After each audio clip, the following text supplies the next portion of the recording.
If you're looking to use the best free software on your new computer, you've come to the right place.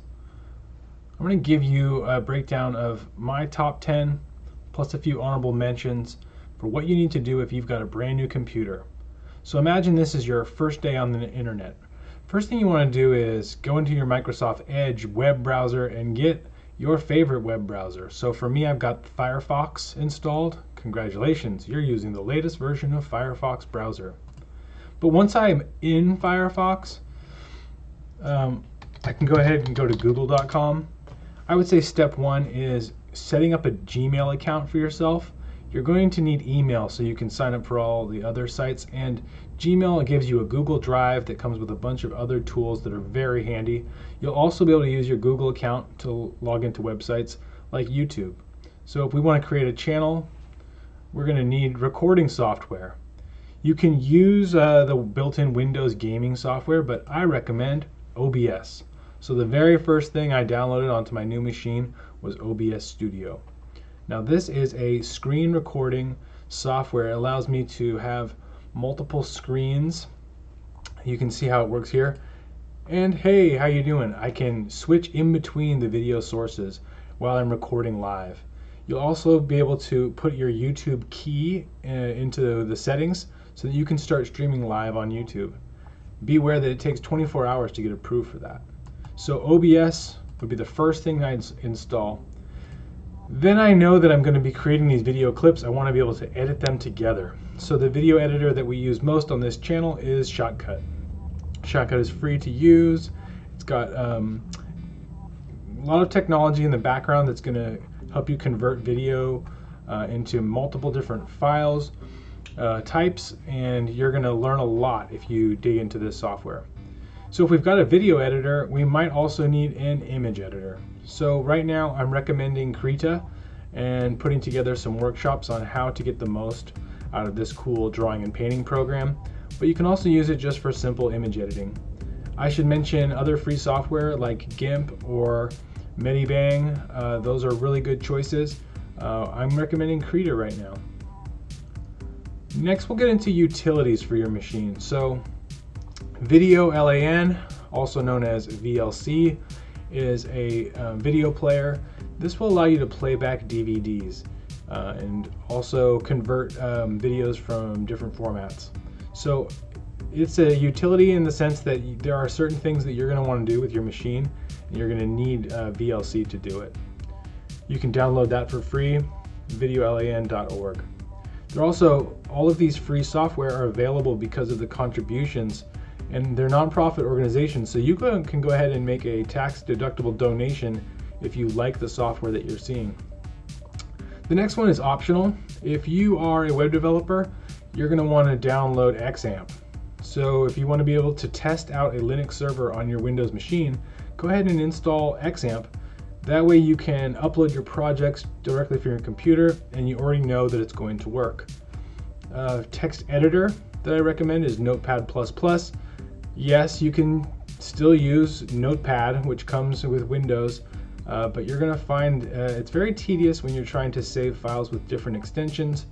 The download of Notepad++ comes with the latest release, either as an installer or as a package.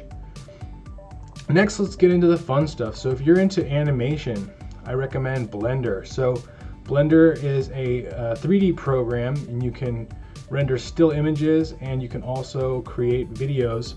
There's a bit of a video editor built inside. Lots of great features.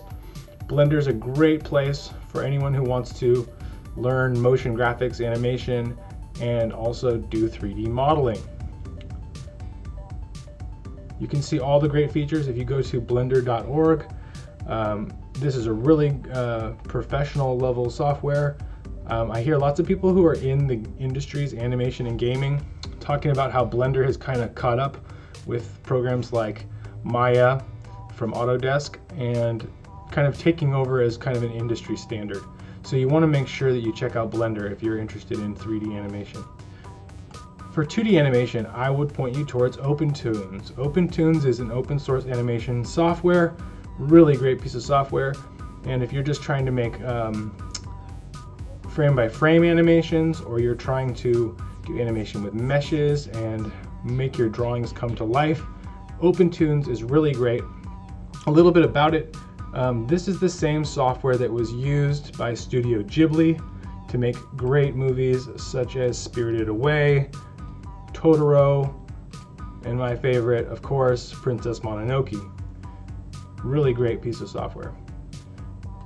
Next, if you're into game development, you would probably want to start with either Unity or Unreal Engine. My choice is Unity. I like the interface and all of the features that it offers. It's also got support for WebGL and making games for the web. You can do lots of cool stuff, bringing your 3D assets together, making them interactive. You can get into the scripting, or you can use some of their visual scripting tools to do some pretty cool stuff. That comes like towards the end of our list here. I guess if I had to throw anything else in here, if you want a little bit of entertainment and you're into gaming, there's Steam. You can download the Steam.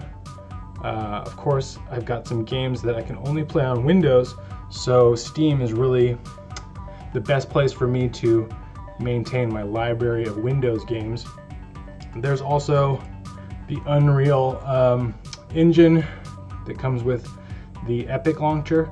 So if you go to epicgames.com, you can get the Epic store.